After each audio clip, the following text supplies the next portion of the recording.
niwahakikishie Watanzania hasa wa mazingira ya chini watasikilizwa kwenye kila ofisi ya umma.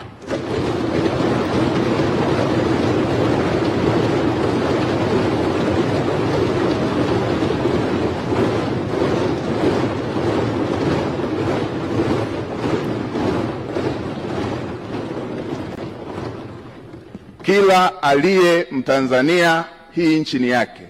Watanzania wote watasikilizwa kwa nidhamu katika ofisi za umma. Watasikilizwa kwa nidhamu katika ofisi za umma.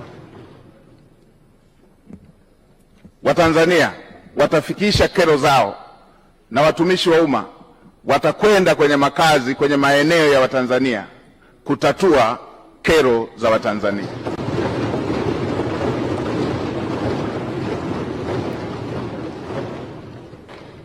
Ukiondoa miaka 32 hiyo niliyoielezea, miaka takribani 18 maisha yangu yamekuwa yamezungukwa na wahitaji kuliko walioridhika, nikiwa na watoto takribani 100 nao kaa nao na bweni la wanawake na wanaume, wasichana na wavulana hapa. Natambua mahitaji na uhitaji wa Watanzania, naitambua.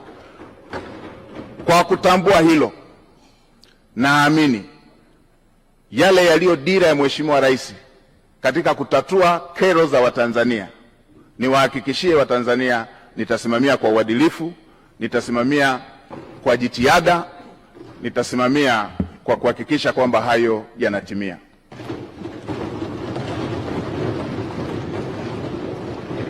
Kwa kuzingatia kazi kubwa hiyo iliyoko mbele yetu niliyoisema, kwa kuzingatia kazi kubwa iliyoko mbele yetu niliyoisema,